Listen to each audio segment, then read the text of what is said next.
السلام علیکم، میں ہوں نادیہ سحر اسلامک ڈائری سے آپ سب کو خوش آمدید کہتی ہوں۔ میں امید کرتی ہوں آپ سب خیریت سے ہوں گے۔ کل ہم نے سلسلہ شروع کیا تھا اخلاق نبوی صلی اللہ علیہ وآلہ وسلم کا، تو جہاں سے ہمارا سفر رکا تھا چلے وہیں سے شروع کرتے ہیں۔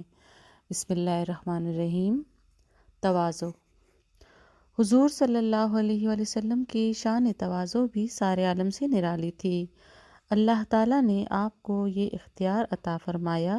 کہ اے حبیب،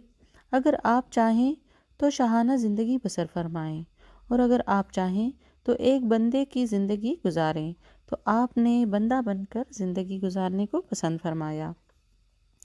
حضرت اسرافیل علیہ السلام نے آپ کی یہ تواضع دیکھ کر فرمایا کہ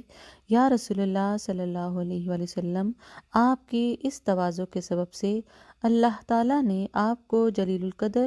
مرتبہ عطا فرمایا ہے کہ آپ تمام اولاد آدم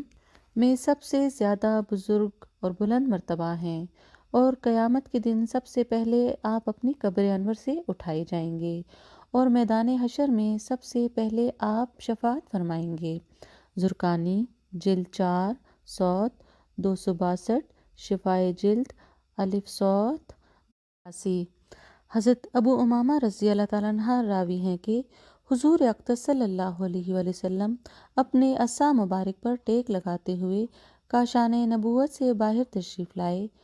سب صحابہ تعظیم کے لیے کھڑے ہو گئے۔ یہ دیکھ کر تواضع کے طور پر ارشاد فرمایا کہ تم لوگ اس طرح نہ کھڑے رہا کرو جس طرح اجمی لوگ ایک دوسرے کی تعظیم کے لیے کھڑے رہا کرتے ہیں۔ میں تو ایک بندہ ہوں، بندوں کی طرح کھاتا ہوں اور بندوں کی طرح بیٹھتا ہوں۔ حضرت بی بی عائشہ رضی اللہ تعالیٰ عنہ کا بیان ہے کہ حضور تاجدار دو عالم صلی اللہ علیہ وآلہ وسلم کبھی کبھی اپنے پیچھے سواری پر اپنے کسی خادم کو بھی بٹھا لیا کرتے تھے۔ ترمذی شریف کی روایت ہے کہ جنگ قریظہ کے دن آپ کی سواری کے جانور کی لگام چھال کی رسی سے بنی ہوئی تھی۔ زرقانی، جلد 4، صوت 264۔ حضرت انس رضی اللہ تعالیٰ عنہ کہتے ہیں کہ حضور صلی اللہ علیہ وآلہ وسلم غلاموں کی دعوت کو بھی قبول فرماتے تھے۔ جو کی روٹی اور پرانی چربی کھانے کی دعوت دی جاتی تھی تو آپ اس دعوت کو قبول فرماتے تھے۔ مسکینوں کی بیمار پرسی فرماتے، فقراء کے ساتھ ہم نشینی فرماتے اور اپنے صحابہ کے ساتھ مل جل کر نشست فرماتے۔ شفا شریف، جلد الف صوت 77۔ حضرت ابو سعید خضری رضی اللہ تعالیٰ عنہ نے فرمایا کہ حضور صلی اللہ علیہ وآلہ وسلم اپنے گھریلو کام خود اپنے دستے مبارک سے کر لیا کرتے تھے، اپنے خادموں کے ساتھ بیٹھ کر کھانا تناول فرماتے تھے، اور گھر کے کاموں میں آپ اپنے خادموں کی مدد فرمایا کرتے تھے۔ ایک شخص دربار رسالت میں حاضر ہوا تو جلالت نبوت کی حیت سے ایک دم خائف ہو کر لرزہ براندام ہو گیا اور کانپنے لگا، تو آپ نے ارشاد فرمایا کہ تم بالکل مت ڈرو، میں نہ کوئی بادشاہ ہوں نہ کوئی جبار حاکم، میں تو قریش کی ایک عورت کا بیٹا ہوں جو خشک گوشت کی بوٹیاں کھایا کرتی تھی۔ زرقانی، جیم 4، صوت 274۔ فتح مکہ کے دن جب فاتحانہ شان کے ساتھ آپ اپنے لشکروں کے ہجوم میں شہر مکہ کے اندر داخل ہونے لگے تو اس وقت آپ پر تواضع اور انکسار کی ایسی تجلی نمودار تھی کہ آپ اونٹنی کی پیٹھ پر اس طرح سر جھکائے ہوئے بیٹھے تھے کہ آپ کا سر مبارک کجاوا کے اگلے حصے سے لگا ہوا تھا۔ اسی طرح جب حجۃ الوداع میں آپ 1,00,000 شمع نبوت کے پروانوں کے ساتھ اپنی مقدس زندگی کے آخری حج میں تشریف لے گئے تو آپ کی اونٹنی پر ایک پرانا پالان تھا۔ آپ کے جسم انور پر ایک چادر تھی جس کی قیمت 4 درہم سے زیادہ نہ تھی۔ اسی اونٹنی کی پشت پر اور اسی لباس میں آپ نے خداوند ذوالجلال کے نائب اکرام اور تاجدار دو عالم ہونے کی حیثیت سے اپنا شہنشاہی خطبہ پڑھا، جس کو 1,00,000 سے زائد فرزندان توحید ہمتاً گوش بن کر سن رہے تھے۔ زرقانی، جلد 4، صوت 268۔ حضرت عبداللہ بن عامر رضی اللہ تعالیٰ عنہ بیان کرتے ہیں کہ ایک مرتبہ آپ کی نالین اقدس کا تسمہ ٹوٹ گیا اور آپ اپنے دست مبارک سے اس کو درست فرمانے لگے۔ میں نے عرض کیا کہ یا رسول اللہ صلی اللہ علیہ وآلہ وسلم، مجھے دیجیے میں اس کو درست کر دوں۔ میری اس درخواست پر ارشاد فرمائے کہ یہ صحیح ہے کہ تم اس کو ٹھیک کر دو گے، مگر میں اس کو پسند نہیں کرتا کہ میں تم لوگوں پر اپنی برتری اور بڑائی ظاہر کروں۔ اسی طرح صحابہ کرام رضی اللہ تعالیٰ عنہم آپ کو کسی کام میں مشغول دیکھ کر بار بار درخواست عرض کرتے کہ یا رسول اللہ صلی اللہ علیہ وآلہ وسلم، آپ خود یہ کام نہ کریں، اس کام کو ہم لوگ انجام دیں گے، مگر آپ یہی فرماتے کہ یہ سچ ہے کہ تم لوگ میرا سب کام کر دو گے، مگر مجھے یہ گوارا نہیں ہے کہ میں تم لوگوں کے درمیان کسی امتیازی شان کے ساتھ رہوں۔ زرقانی، جلد 4، صوت 265۔ حسن معاشرت۔ حضور اقدس صلی اللہ علیہ وآلہ وسلم اپنی ازواج مطہرات، اپنے احباب، اپنے اصحاب، اپنے رشتہ داروں، اپنے پڑوسیوں، ہر ایک کے ساتھ اتنی خوش اخلاقی اور ملنساری کا برتاؤ فرماتے تھے کہ ان میں سے ہر ایک آپ کے اخلاق حسنہ کا گرویدہ اور مداح تھا۔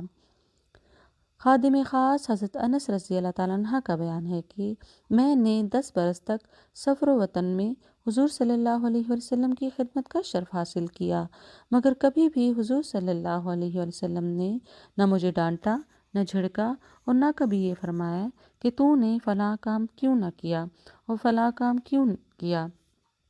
حضرت عائشہ رضی اللہ تعالیٰ عنہ کہتی ہیں کہ حضور صلی اللہ علیہ وآلہ وسلم سے زیادہ کوئی خوش اخلاق نہیں تھا۔ آپ کے اصحاب یا آپ کے گھر والوں میں سے جو کوئی بھی آپ کو پکارتا تو آپ لبیک حاضر جناب کہہ کر جواب دیتے۔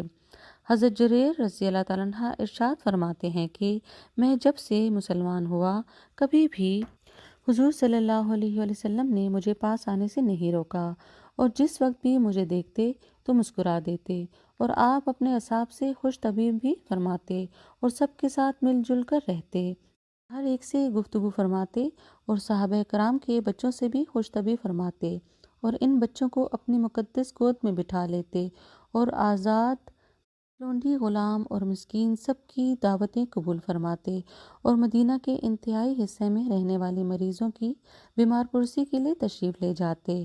اور عذر پیش کرنے والوں کے لیے عذر کو قبول فرماتے۔ حضرت انس رضی اللہ تعالیٰ عنہ سے راوی ہے کہ اگر کوئی شخص حضور صلی اللہ علیہ وآلہ وسلم کے کان میں کوئی سرگوشی کی بات کرتا تو آپ اس وقت تک اپنا سر اس کے منہ سے الگ نہ فرماتے جب تک وہ کان میں کچھ کہتا رہتا، اور آپ اپنے اصحاب کی مجلس میں کبھی پاؤں پھیلا کر نہیں بیٹھتے تھے، اور جو آپ کے سامنے آتا آپ سلام کرنے میں پہل کرتے اور ملاقاتیوں سے مصافحہ فرماتے، اور اکثر اوقات اپنے پاس آنے والے ملاقاتیوں کے لیے آپ اپنی چادر مبارک بچھا دیتے اور اپنی مسنت پر پیش کر دیتے، اپنے اصحاب کو ان کے اچھے ناموں سے پکارتے،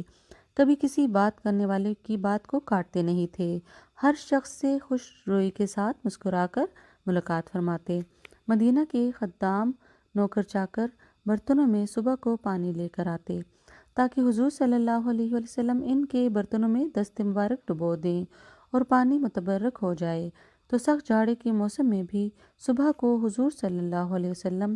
ہر ایک کے برتن میں اپنا مقدس ہاتھ ڈال دیا کرتے تھے، اور جاڑے کی سردی کے باوجود کسی کو محروم نہیں فرماتے تھے۔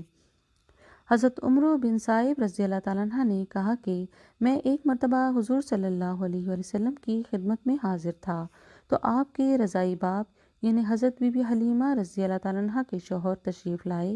تو آپ نے اپنے کپڑوں کا ایک حصہ ان کے لیے بچھا دیا اور وہ اس پر بیٹھ گئے۔ پھر آپ کی رضائی ماں حضرت بی بی حلیمہ رضی اللہ تعالیٰ عنہ تشریف لائیں تو آپ نے اپنے کپڑے کا باقی حصہ ان کے لیے بچھا دیا۔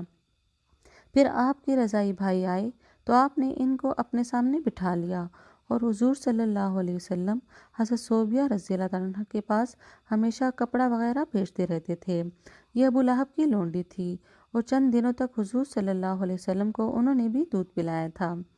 آپ اپنے لیے کوئی مخصوص بستر نہیں رکھتے تھے بلکہ ہمیشہ ازواج مطہرات کے بستروں ہی پر آرام فرماتے تھے، اور اپنے پیار و محبت سے ہمیشہ اپنی مقدس بیویوں کو خوش رکھتے تھے۔ حضرت عائشہ رضی اللہ تعالیٰ عنہ فرماتی ہیں کہ میں پیالے میں پانی پی کر حضور صلی اللہ علیہ وسلم کو جب پیالہ دیتی تو آپ پیالے میں اسی جگہ اپنے لب مبارک لگا کر پانی نوش فرماتے جہاں میرے ہونٹ لگے ہوتے، اور میں گوشت سے بھری کوئی ہڈی اپنے دانتوں سے نوچ کر وہ ہڈی حضور صلی اللہ علیہ وسلم کو دیتی، تو آپ بھی اسی جگہ سے گوشت کو اپنے دانتوں سے نوچ کر تناول فرماتے جس جگہ میرا منہ لگا ہوتا۔